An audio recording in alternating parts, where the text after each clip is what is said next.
سیدنا زید بن ارقم رضی اللہ عنہ فرماتے ہیں،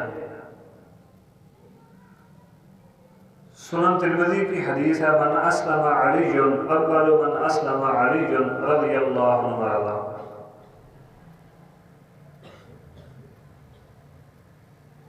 بچوں میں سے، کم عمر لوگوں میں سے سب سے پہلے سیدنا علی المرتضی رضی اللہ عنہ وارضا نے اسلام قبول کیا۔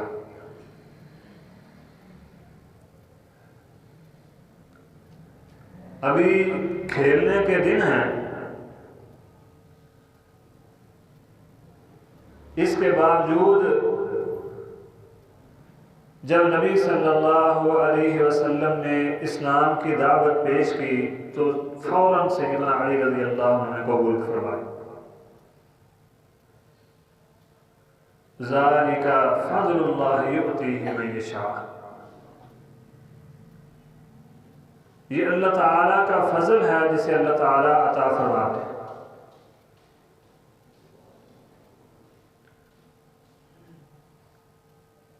بڑی شان اور بڑی عظمت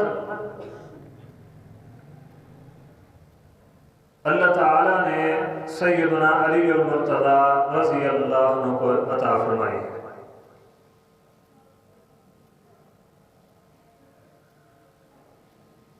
ان کی سیرت بڑی ہی پیاری سیرت ہے، قابل عمل ہر لمحہ ہے سیدنا علی رضی اللہ عنہ کی زندگی کا۔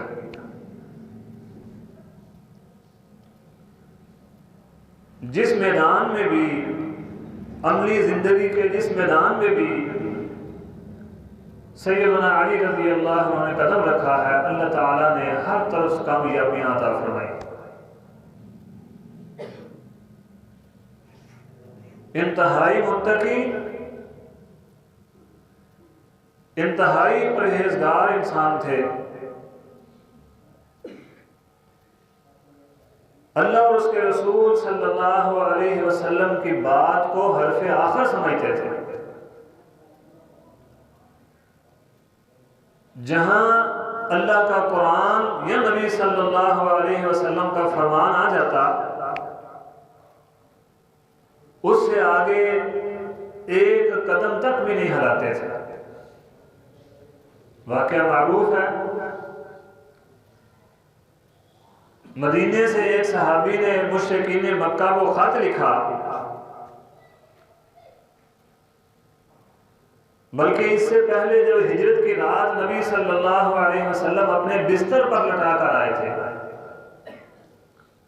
فرمایا علی جب صبح ہو تو ہمارے پیچھے آ جانا۔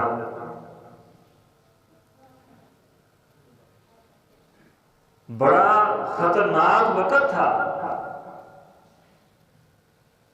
اکیلے علی اور دوسری طرف پورا عالم کفر۔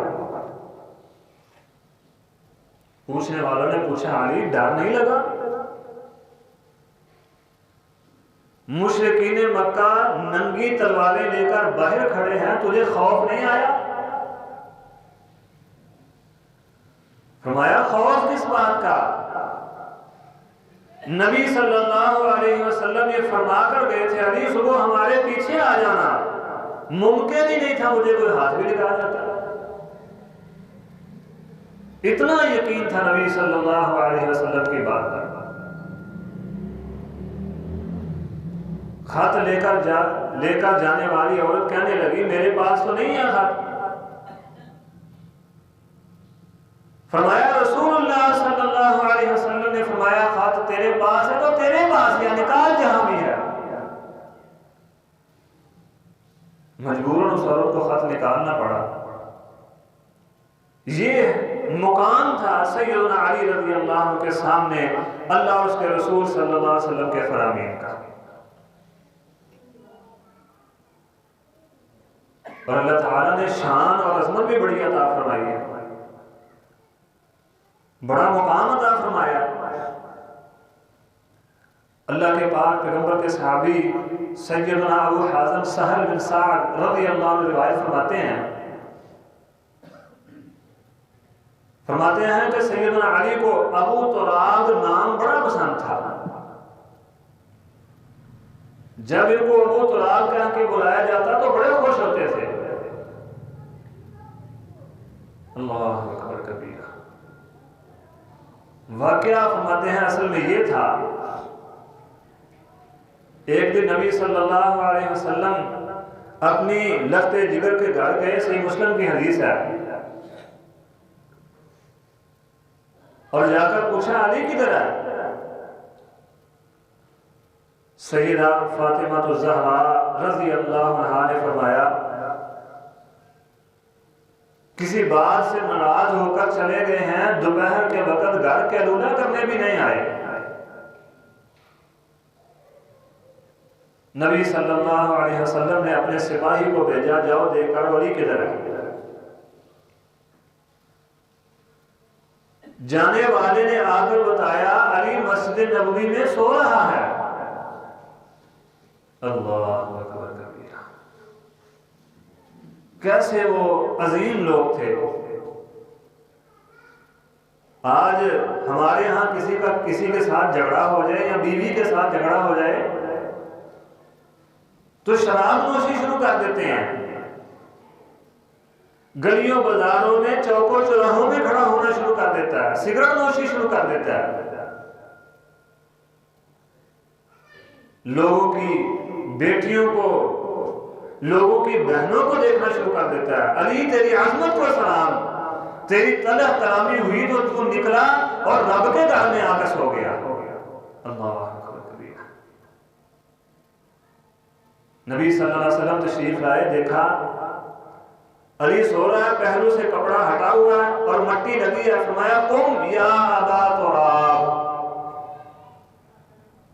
قم یا ابا تراب، اے ابو تراب، اے مٹی والے کھڑا ہو جا. بس یہی سے سیدنا علی رضی اللہ عنہ نے اپنی کنیت ابو تراب رکھی. اور جب علی کی بجائے ابو تراب سے بلایا جاتا تو بڑے خوش ہوتے تھے. اللہ اکبر کبیرہ. نبی صلی اللہ علیہ وسلم غزوہ خیبر کے لیے نکلے. جب میدان میں پہنچے کچھ وقت گزرنے کے بعد فرمایا، کچھ دن گزرنے کے بعد فرمایا صبح میں لواء الجہاد اس شخص کے ہاتھ میں دوں گا جس کے ہاتھ پر اللہ تعالیٰ فتح عطا فرمائیں گے. اور وہ اللہ اور اس کے رسول سے محبت کرتا ہے، اللہ اور اس کے رسول ہے اس سے محبت کرتے ہیں. اللہ کے نبی کے صحابی سیدنا سہل بن سعد رضی اللہ عنہ فرماتے ہیں صحابہ اکرام رضوان اللہ علیہم اجمعین نے بڑے اضطراب میں رات گزاری. اضطراب اس بات کا تھا کہ صبح لواء الجہاد کسے دیا جاتا ہے.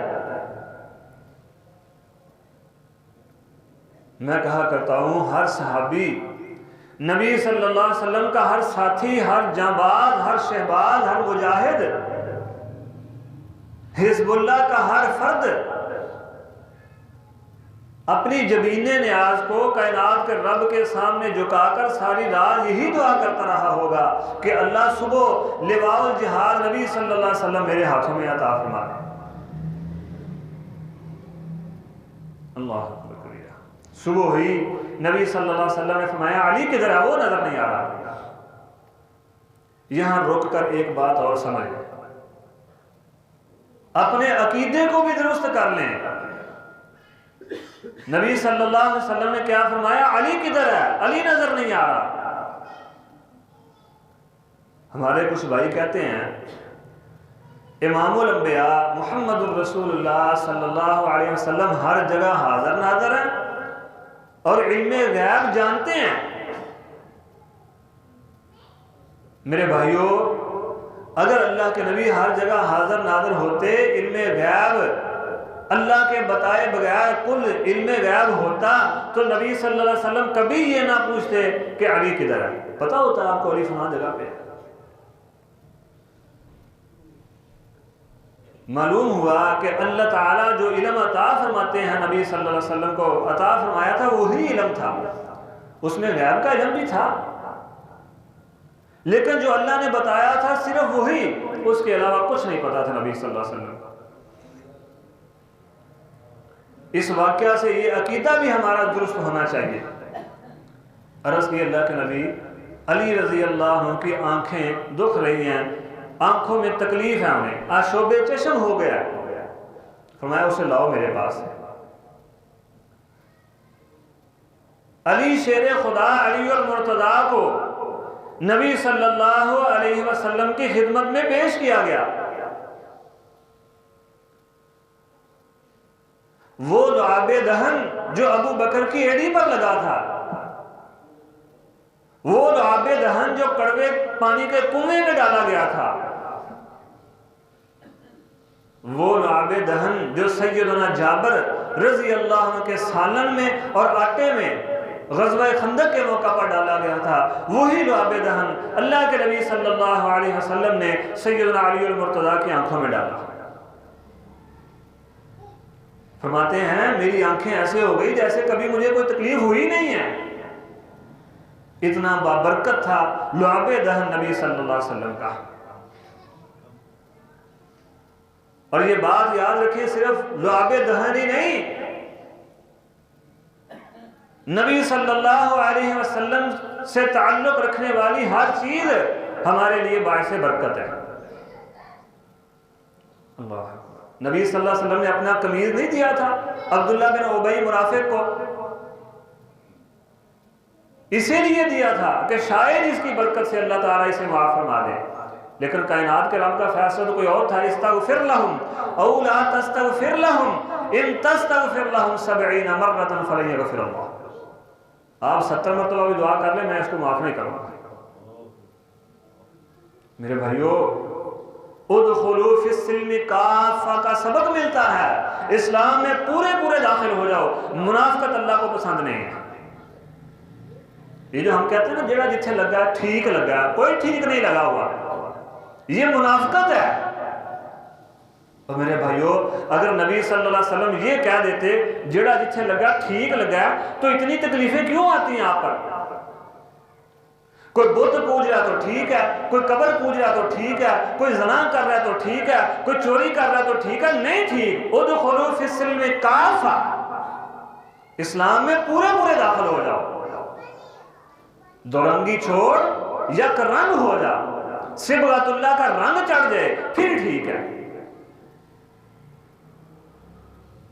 مفہومی بات کرنے لگا ہوں. سیدنا علی المرتضیٰ کو جب لواء الجہاد پکڑایا تو فرمایا اللہ کے نبی میں ان یہودیوں کے بخیے ادھیڑ دوں گا. اللہ اکبر کبیرہ. یہ بہت ہی مکار اور ذلیل ترین قوم ہے یہودی، مغضوب علیہ قوم ہے. نبی صلی اللہ علیہ وسلم نے فرمایا علی نرمی کرنا، جب میدان میں اترو گے تو سب سے پہلے اسلام کی دعوت دینا. اللہ اکبر. بتانا یہ مقصود ہے کہ نبی صلی اللہ علیہ وسلم نے فرمایا صبح لواء الجہاد اس شخص کے ہاتھ میں دوں گا جو اللہ اور اس کے رسول سے محبت کرتا ہے، اللہ اور اس کے رسول اس کے ساتھ محبت کرتے ہیں. میں اکثر کہا کرتا ہوں ہم سب دعویٰ کرتے ہیں کہ ہم اللہ اور اس کے رسول سے محبت کرتے ہیں. کیا اللہ اور اس کے رسول ہمارے ساتھ محبت کرتے ہیں یا نہیں یہ نہیں پتا. دنیا نے بتا دیا کہ علی اللہ اور اس کے رسول صلی اللہ علیہ وسلم سے محبت کرتے ہیں اور اللہ اور اس کے رسول علی المرتضیٰ سے محبت کرتے ہیں رضی اللہ عنہ ورضا. اتنا عظیم مرتبہ. اللہ اکبر کبیرہ. فرماتے ہیں سیدنا علی خود بیان فرماتے ہیں، سنن نبی داؤد کی حدیث ہے، فرماتے ہیں نبی صلی اللہ علیہ وسلم نے مجھے یمن کا قاضی بنا کر بھیجا. نبی علیہ السلام کی سنت مبارکہ تھی جب اپنا کوئی سفیر بھیجتے، کوئی قاضی بھیجتے، کوئی عامل بھیجتے تو اسے رخصت کرنے کے لیے مدینے سے باہر تشریف لاتے. جب رخصت کرنے کے لیے آئے تو عرض کی اللہ کے نبی آپ مجھے یمن کا قاضی بنا کر بھیج رہے ہیں، میری عمر تھوڑی ہے، میرے پاس فیصلہ کرنے کا علم نہیں ہے، میں فیصلہ کیسے کروں گا، مجھے پتہ ہی نہیں فیصلہ کیسے کرنا ہے۔ اللہ کے پاک پیغمبر محمد رسول اللہ صلی اللہ علیہ وسلم نے فرمایا ان اللہ سیہدی قلبک ویثبت لسانک، انشاءاللہ ان قریب اللہ تعالی تیرے دل کو ہدایت پر لگا دے گا اور تیری زبان اس کے پیچھے چلے گی۔ کیا مطلب؟ علی پریشان نہ ہو، ان اللہ سیہدی قلبک، ان قریب کائنات کا رب تجھے تیرے دل کو ہدایت کی طرف لگائے گا، تجھے فیصلہ کرنے کا علم عطا فرما دے گا، تیرے سینے میں وہ علم آ جائے گا اور تیری زبان حق کے ساتھ ہی چلے گی۔ یہ پیشین گوئی کی نبی صلی اللہ علیہ وسلم نے، اور آپ کی یہ پیشین گوئی 100% سچ ثابت ہوئی۔ نبی صلی اللہ علیہ وسلم کے زبان سے نکلنے والی ہر بات 100% سچ ہے۔ بہترین قاضی کے طور پر سیدنا علی المرتضیٰ پھر سامنے آئے۔ خلیفۃ المسلمین امیر المومنین سیدنا ابو بکر کا دور آیا، سیدنا عمر فاروق کا دور آیا، سیدنا عثمان غنی کا دور آیا۔ یہ خلفاء کے دور میں ریاست مدینہ کے سب سے بڑے قاضی اعظم سیدنا علی المرتضیٰ رضی اللہ عنہ تھے۔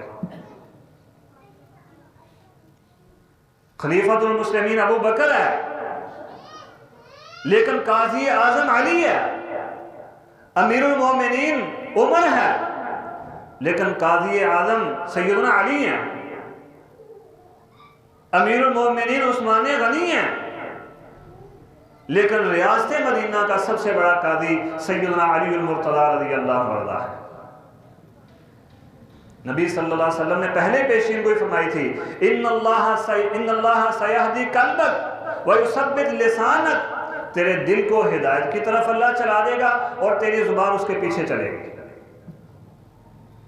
یعنی تو ہدایت کے ساتھ فیصلہ کرے گا، حق پر فیصلے کرے گا۔ اور پھر علی رضی اللہ عنہ نے فیصلے کیے ہیں حق پر۔ اللہ اکبر۔ بعض لوگ یہ کہتے ہیں کہ حق غصب کر لیا گیا تھا، اور میرے بھائیو اگر حق غصب کر لیا گیا تھا پھر قاضی بن کر کیوں بیٹھ گئے تھے؟ یہ لمبی باتیں ہیں، بس اتنی بات یاد رکھیں، کوئی حق غصب نہیں کیا گیا تھا، یہ اسلام دشمن لوگوں کی پھیلائی ہوئی باتیں ہیں۔ ذرا تینوں کے تینوں خلفاء سیدنا ابو بکر صدیق، عمر فاروق، عثمان غنی، ان کی وفات پر سیدنا علی المرتضیٰ کے اشعار پڑھ کے دیکھیں، پتہ چلے گا حق غصب نہیں کیا گیا تھا۔ آنکھوں سے آنسو بہہ رہے ہوتے تھے اور اپنے دنیا سے جانے والے خلیفہ کی میت پر کھڑے ہو کر اشعار پڑھ کے لوگوں کو بتاتے تھے کہ ان کے جانے سے علی کو کتنا دکھ ہوا ہے۔ اللہ اکبر کبیرہ۔ سیدنا مصعب بن سعد اپنے والد سے بیان کرتے ہیں، نبی صلی اللہ علیہ وسلم نے فرمایا من آذا علیا فقد آذانی، لوگوں جس نے علی کو تکلیف پہنچائی اس نے میں محمد الرسول اللہ صلی اللہ علیہ وسلم کو تکلیف پہنچائی، جس نے علی کو پریشان کیا اس نے میں محمد کو آذانی، تحقیق فقد آذانی، قسم در قسم اس نے میں محمد کو پریشان کیا صلی اللہ علیہ وسلم۔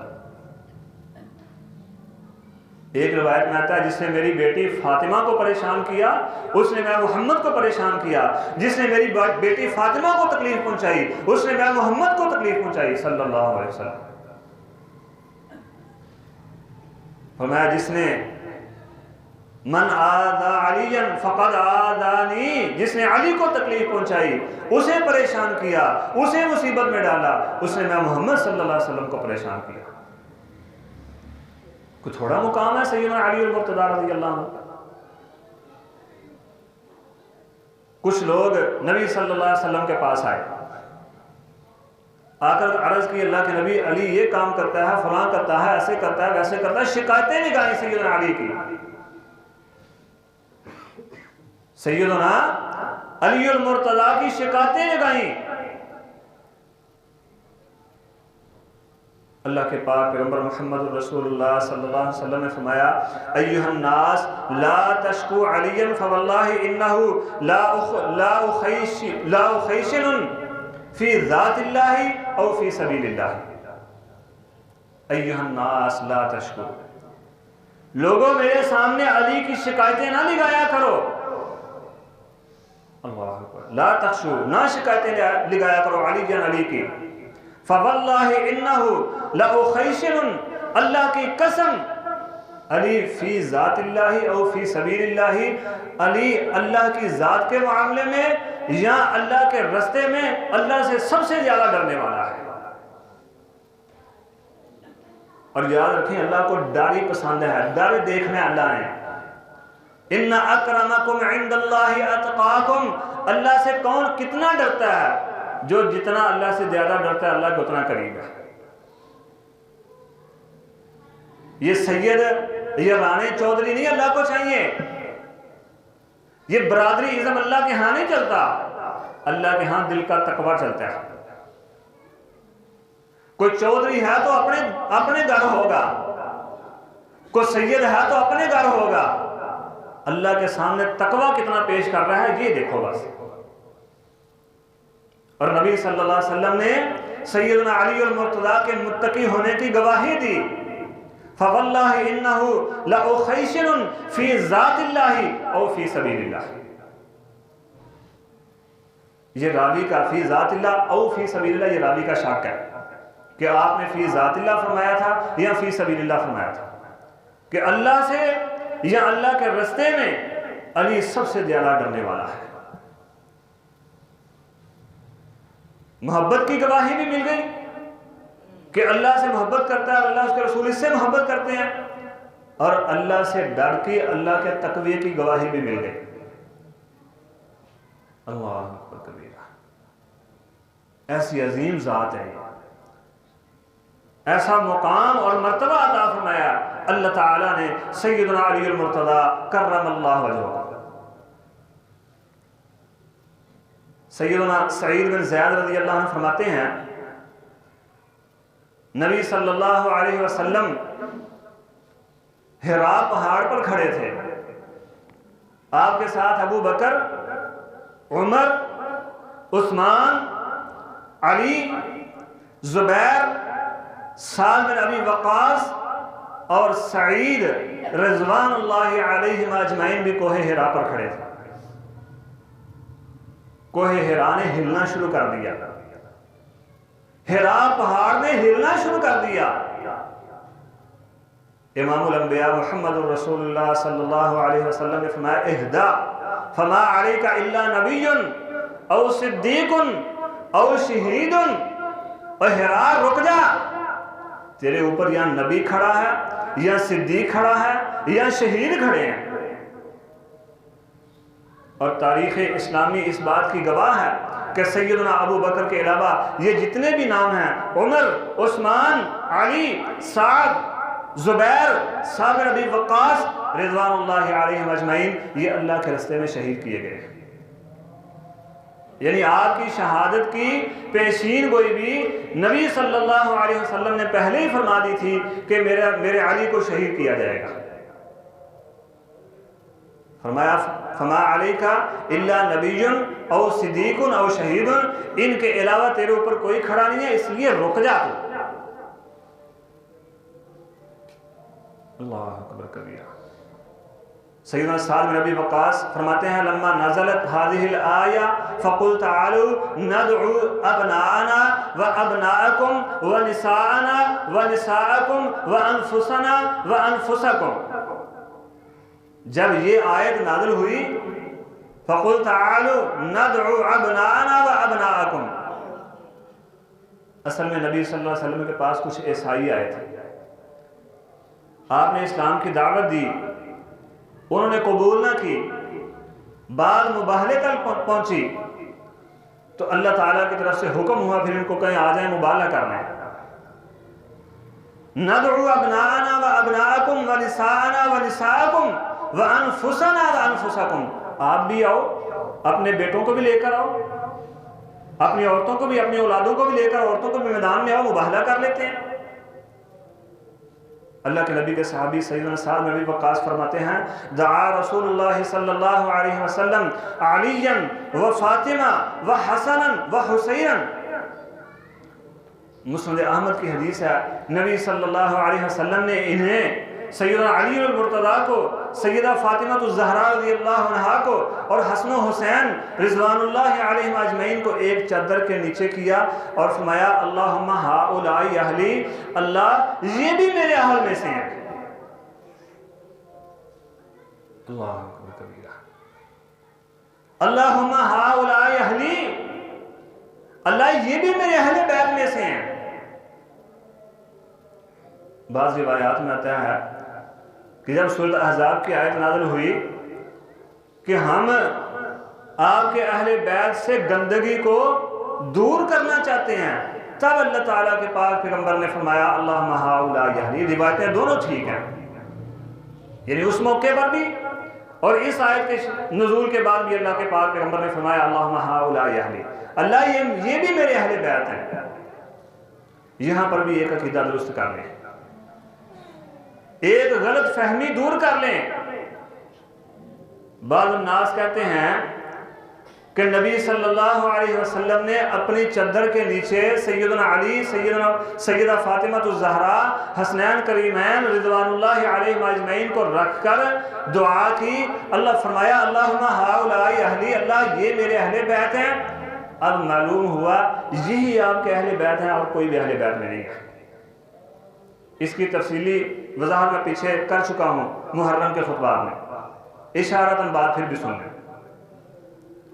میرے بھائیوں یہ اہل بیت میں نہیں تھے، اس لیے بلا کر فرمایا اللہم ہؤلاء اہلی، اللہ یہ بھی ان لوگوں میں شامل فرما لے جن سے تو گندگی کو دور کرے گا. اگر اہل بیت ہوتے تو پھر کہنے کی ضرورت ہی نہیں تھی. اللہ تعالیٰ تو پہلے ہی فرما رہے ہیں میں آپ کے اہل بیت سے گندگی کو دور کرنے لگا ہوں. یہ آپ کے اہل بیت میں شمار نہیں ہو رہے تھے. اللہ تعالیٰ کے پاک پیغمبر نے اپنی چادر کے نیچے لا کر اللہم ہؤلاء اہلی بیتی فرما کر انہیں یہ مقام عطا فرمایا کہ اللہ جو مقام تو انہیں دے رہا ہے یہ میرے بیٹے کو، یہ میری بیٹی کو، یہ میرے نواسوں کو بھی وہی مقام عطا فرما. اللہ اکبر کبیرہ. اور پھر مسند احمد کی حدیث ہے، دلیل کا ذمہ دار ہوں، مسند احمد کی حدیث ہے، اللہ کے نبی کی زوجہ محترمہ اس چادر کے نیچے آ کر فرمایا، اپنا چہرہ مبارک چادر کے اندر کر کے فرمایا اللہ کے نبی کیا میں بھی اس چادر کے نیچے آ جاؤں؟ نبی صلی اللہ علیہ وسلم نے فرمایا تو اپنی جگہ پر رہ، تو تو پہلے ہی خیر پر ہے. نہیں بات سمجھ رہا، تو اپنی جگہ پر رہ، تو پہلے ہی خیر پر ہے.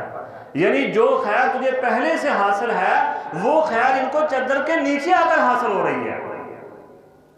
جو مقام تجھے پہلے سے حاصل ہے اہل بیت ہونے کا، وہ مقام انہیں چادر کے نیچے آ کر حاصل ہو رہا ہے. اس لیے تجھے آنے کی ضرورت ہی نہیں ہے، تو پہلے ہی اہل بیت میں شامل ہے.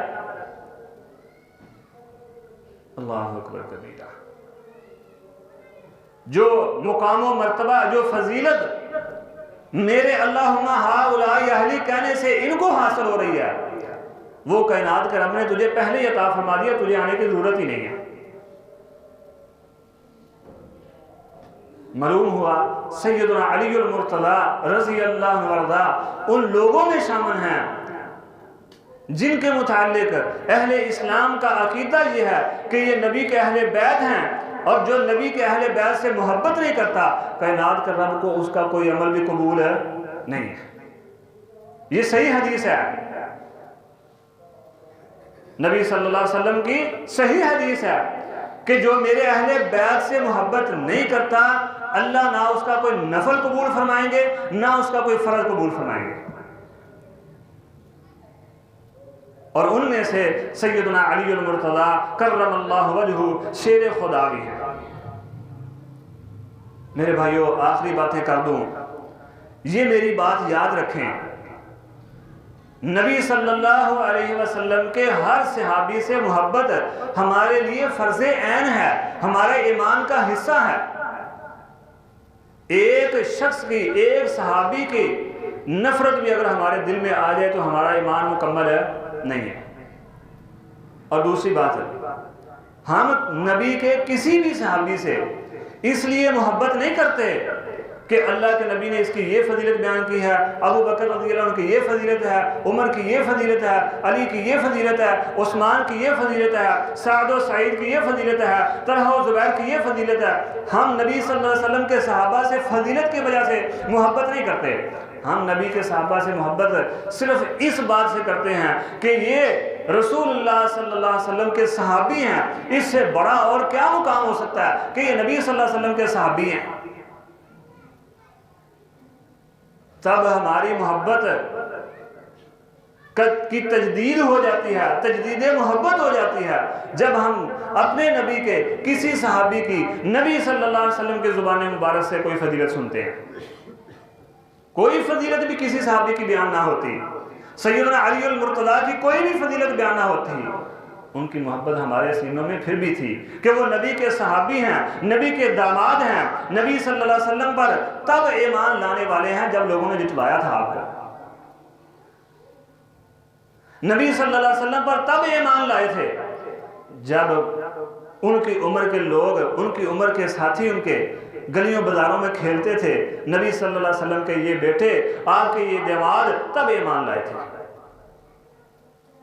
اور پھر ایک اور بات یاد رکھیں، کوئی بھی فضیلت نہ بیان ہوتی سیدنا علی المرتضیٰ رضی اللہ عنہ کی، ان کی شان، ان کی عظمت، ان کی فضیلت یہی کافی تھی کہ انہوں نے نبی بچپن سے ہی نبی صلی اللہ علیہ وسلم سے تربیت حاصل کی ہے، آپ کی جو خدمت کی ہے، ام المومنین کے ہاتھ کا بنا کھانا کھایا ہے، نبی صلی اللہ علیہ وسلم کی کمائی کھائی ہے۔ یہ وہ فضیلت ہے جو کسی دوسرے صحابی کو حاصل نہیں ہے۔ بچپن سے ہی نبی صلی اللہ علیہ وسلم نے تربیت کی تھی سیدنا علی المرتضیٰ کی۔ میرے بزرگوں اور ساتھیوں، یہ بات یاد رکھیں، بکواسات کرنے والے نبی کے صحابہ پر بڑی زبان درازیاں کرتے ہیں، لیکن نبی صلی اللہ علیہ وسلم نے فرمایا، جس طرح سلسلہ احادیث صحیحہ میں حدیث موجود ہے، مفہوم بیان کرتا ہوں، جس طرح آسمان کے ستارے آسمان کے لیے امن کی دلیل ہیں، اسی طرح میں اپنے صحابہ کے لیے امن کی دلیل ہوں۔ جس طرح میں اپنے صحابہ کے لیے امن کی دلیل ہوں، اسی طرح میرے صحابہ بعد میں آنے والوں کے لیے امن کی دلیل ہے۔ جس طرح آسمان کے ستارے جب ٹوٹ جائیں گے تو قیامت برپا ہو جائے گی، اسی طرح جب تک میں اپنے صحابہ میں موجود ہوں تب تک یہ امن میں ہیں، جب میرے صحابہ سے میں چلا جاؤں گا تو یہ فتنوں میں پڑ جائیں گے، یہ آزمائشوں میں پڑ جائیں گے۔ اور طریق گوار، جب نبی صلی اللہ علیہ وسلم ابھی آپ کی میت مبارک آپ کے حجرہ مبارک میں پڑی ہے تو صحابہ کرام رضوان اللہ علیہم اجمعین میں جو ہیں وہ آزمائش میں پڑ گئے تھے۔ اور جب تک میرے صحابہ اس دنیا میں موجود ہیں بعد والوں کے لیے امن کی دلیل ہے۔ جب نبی کے صحابہ اس دنیا سے چلے گئے پھر اس امت کا کیا حال ہوا، یہ تاریخ اسلامی میں ہمارے سامنے ہے۔